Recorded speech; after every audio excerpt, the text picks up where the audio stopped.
وَإِذْ قَالَ اللَّهُ يَا عِيسَى ابْنَ مَرْيَمَ، اللہ تعالیٰ فرمائے گا عیسیٰ ابن مریم علیہ السلام سے، اے عیسیٰ اَأَنْتَ قُلْتَ لِلنَّاسِ اتَّخِذُونِي وَأُمِّيَ إِلَٰهَيْنِ مِن دُونِ اللَّهِ، کہ کیا تو نے کہا تھا لوگوں سے کہ مجھے اور میری ماں کو معبود بنا لو، ہم دونوں کو معبود بنا لو اللہ کے ساتھ، اللہ کے علاوہ، اللہ کے بغیر ہم دونوں کو بھی معبود بنا لو۔ قال سبحانک، عیسیٰ علیہ السلام فرمائیں گے کہ یا اللہ تو پاک ہے، یعنی تیرا کوئی معبود بن ہی نہیں سکتا۔ ما یکون لی ان اقول ما لیس لی بحق، یا اللہ میں نے لوگوں سے یہ نہیں کہا ہے کہ میں ان کو یہ بات بتاؤں جو میرا حق ہی نہیں ہے، میں نے ایسی بات بتائی نہیں ہے جو میرا حق ہی نہیں بنتا۔ یا اللہ میرا حق یہ بنتا ہے کہ میں لوگوں سے کہوں کہ اللہ ایک ہے، اللہ کے سوا کوئی معبود نہیں ہے۔ ان کنت قلتہ فقد علمت، اگر میں نے کہا ہوگا ان سے کہ اللہ کے ساتھ میں اور میری ماں بھی معبود ہیں، تو تجھے تو پتہ چل گیا ہوگا، تجھے تو معلوم ہو گیا ہوگا، یا اللہ تجھے تو علم ہوا ہوگا اگر میں نے ایسا کہا ہے۔ تعلم ما فی نفسی، یا اللہ تو جانتا ہے میرے نفس میں کیا ہے، میرے اندر کیا ہے، میرے پاس کیا ہے، میں نے کیا کیا ہے، میرے بارے میں تو سب جانتا ہے۔ ولا اعلم ما فی نفسی، یا اللہ تیری کیا شان ہے اور تو اپنے پاس کیسا علم رکھتا ہے، اور تیرے پاس کیا ہے یا اللہ میں نہیں جانتا، تیری قدرت کو، تیرے علم کو میں نہیں جانتا۔ انکا انت علام الغیوب، یا اللہ تو تو بہت ہی زیادہ جانتا ہے، بہت ہی زیادہ جانتا ہے پوشیدہ باتوں کو، جتنی بھی پوشیدہ باتیں ہیں، غیب کی باتیں ہیں، ان کو یا اللہ تو جانتا ہے۔ ما قلت لہم الا ما امرتنی بہ، میں نے ان کو یہ نہیں کہا کہ اللہ کے ساتھ مجھے اور میری ماں کو بھی معبود بناؤ، میں نے ان سے یہ نہیں کہا ہے۔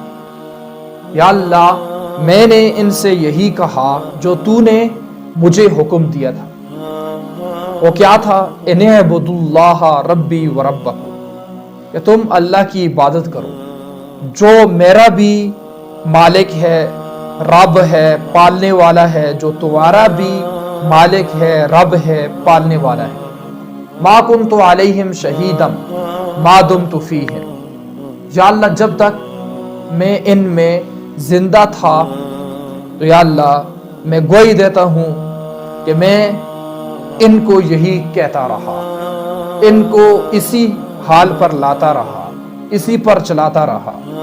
فلما توفیتنی کنت انت الرقیب علیہم، یا اللہ جس وقت تو نے مجھے مار دیا، فوت کر دیا، اور یا اللہ تو ہی نگہبان تھا، تو ہی ان کے درمیان تھا، جب میں تھا تب بھی تو تھا، لیکن میں تھا، مجھے پتہ ہے، میں گواہی دے سکتا ہوں، یہ نہیں کہ اس کا مقصد یہ ہے جب میں نہیں تھا میں گواہی بھی نہیں دے سکتا، میں ان کو دیکھتا بھی نہیں تھا، لیکن تو ان کے درمیان میں تھا۔ وانت علی کل شیء شہید، اور یا اللہ تو ہر چیز کا گواہ ہے، ہر چیز کا شہادتی ہے، اور تجھے ہر چیز کے بارے میں سب کچھ پتہ ہے۔ ان تعذبہم فانہم عبادک، اگر تو ان کو عذاب دے دے تو یہ تیرے نوکر ہیں، غلام ہیں، بندے ہیں، تو عذاب دے سکتا ہے۔ وَإِن تَغْفِرْ لَهُمْ، اور اگر یا اللہ تو ان کو بخش دے، معاف کر لے، فإنک انت العزیز الحکیم، یا اللہ تو غالب ہے، اقتدار کا مالک ہے، حکمت کا مالک ہے۔ یا اللہ اگر تو ان کو عذاب دے تیری مرضی، ان کو معاف کر لے تیری مرضی، تو جو چاہے کر سکتا ہے، تیرے پاس طاقت ہے، قوت ہے، اقتدار ہے، سب کچھ ہے، تیرے پاس حکمت ہے، سب کچھ تیرے پاس ہے، تو جو چاہے تجھے پورا اختیار ہے۔ قال اللہ ھذا یوم ینفع الصادقین صدقهم، اللہ تعالیٰ فرمائے گا کہ یہ جو آج کا دن ہے، یہ آج کا دن سچوں کا دن ہے، اس دن میں ان کو نفع ہوگا جو سچے ہیں، صدقهم، ان کی سچائی کا، ان کی ایمانداری کا، سچی زندگی کا ان کو نفع ہوگا۔ لہم جنات تجری من تحتها الانہار خالدین فیہا ابدا، ایسے سچوں کے لیے، سچی زندگی گزارنے والوں کے لیے باغات ہیں جن میں نہریں بہ رہی ہیں، اور بڑے بڑے دریا ہیں، بڑے بڑے دریا ہیں، دودھ کا، شہد کا، شرابن طہورا کا، پانی کا، بڑے بڑے دریا وہاں پر بہ رہے ہوں گے، اور اس میں خالدین فی ابدا، ہمیشہ ہمیشہ کے لیے جنت کے اندر یہ رہیں گے۔ رضی اللہ عنہم ورضوا عنہ، راضی اللہ ان سے ہوگا اور یہ اللہ سے راضی ہوں گے۔ ذالک الفوز العظیم، یہ بہت بڑی کامیابی ہے۔ للہ ملک السماوات والارض وما فیہن وہو علی کل شیء قدیر، آسمانوں میں جو کچھ ہے اس پر ملکیت اللہ تعالیٰ کی ہے، اس پر قبضہ اللہ تعالیٰ کا ہے، اللہ ہی مالک ہے زمینوں اور آسمانوں کا، اور اس کے درمیان میں جو کچھ ہے ان سب کا مالک اللہ تعالیٰ ہے۔ اللہ ہر چیز پر قادر ہے، یعنی اللہ چاہے ذرے سے پہاڑ بنا دے، اللہ چاہے پہاڑ کو ذرہ بنا دے، یا ذرے کا جو وجود ہے اس کو ہی کالعدم کر دے، ختم کر دے۔ یہ سارا واقعہ اللہ تعالیٰ نے بیان کیا۔ اب اس سے ہم سیکھیں گے کہ ہمیں اس واقعے سے سیکھنے کو کیا ملتا ہے۔ سب سے پہلی بات، قیامت والے دن اللہ تعالیٰ ہم سے سوال کریں گے ہماری جوانی کے بارے میں، جیسے حدیث میں آتا ہے، وقت کے بارے میں، صحت کے بارے میں، مال کہاں سے کمایا، کہاں خرچ کیا، اپنے علم پر کیا عمل کیا، یہ اللہ تعالیٰ ہم سے سوال کرے۔ اللہ تعالیٰ کے سامنے کھڑا ہونا ہے، یہ بات اپنے ذہنوں میں بٹھا لے، اور ان چیزوں کا اللہ کو جواب دینا ہے۔ اس وقت ہمارے پاس کیا جواب ہوگا، ہم کیا جواب دیں گے؟ شرک سے اپنے آپ کو بچانا ہے، شرک سے۔ کہیں ایسا تو نہیں ہے ہم شرک خفی، شرک جلی، جو بڑا شرک ہے اور جو چھوٹا شرک ہے، شرک صغیر، شرک کبیر، ہم اس میں مبتلا تو نہیں ہیں۔ اپنے آپ کو شرک سے بچانا ہے، اپنی روح کو، اپنے جسم کو، اپنے افعال کو، اپنے کردار کو شرک سے بچانا ہے۔ اس سے ہمیں دوسرا یہ سبق ملتا ہے کہ اپنے آپ کو شرک سے بچانا ہے۔ تیسرا سبق یہ ملتا ہے کہ اللہ تعالیٰ اس وقت بھی ہمیں دیکھ رہے ہیں، اللہ تعالیٰ ہر چیز کو دیکھ رہے ہیں، تو ہم اللہ کو اپنا بیسٹ بن کر دکھائیں، اپنے آپ کو بہتر بنا کر اپنا بہترین اللہ تعالیٰ کو دکھائیں، اور یہ خیال اپنے ذہن پر ہم سوار کریں کہ اللہ مجھے دیکھ رہا ہے، اللہ میری حرکتوں سے واقف ہے، میں جو بول رہا ہوں اللہ سن رہا ہے، اللہ میرے چلنے کو، میرے کردار کو دیکھ رہا ہے، اللہ میرے ساتھ ہے، اللہ مجھے دیکھ رہا ہے۔ یہ خیال اپنے ذہن کے اندر یہ لانا ہے۔ اور پھر چوتھا سبق یہ ملتا ہے کہ اللہ کا ایک عذاب ہے، اللہ تعالیٰ کا ایک انعام ہے، دنیا میں بھی عذاب ملتا ہے، دنیا میں بھی انعام ملتا ہے، تو اپنے آپ کو عذاب سے بچانا ہے۔ نیکیاں کرنی ہیں، نیکیاں کریں گے تو اللہ تعالیٰ کا ہمیں انعام ملے گا۔ اگر ہم گناہ کریں گے تو اللہ تعالیٰ کا ہم پر عذاب برسے گا، لعنت برسے گی۔ اپنے آپ کو عذاب سے بچانا ہے۔ آخرت میں جنت اور جہنم ہے، دنیا میں عذاب اور انعام ہے، دنیا میں بھی اور آخرت میں بھی۔ اس کی طرف دوڑ لگانا ہے۔ یہ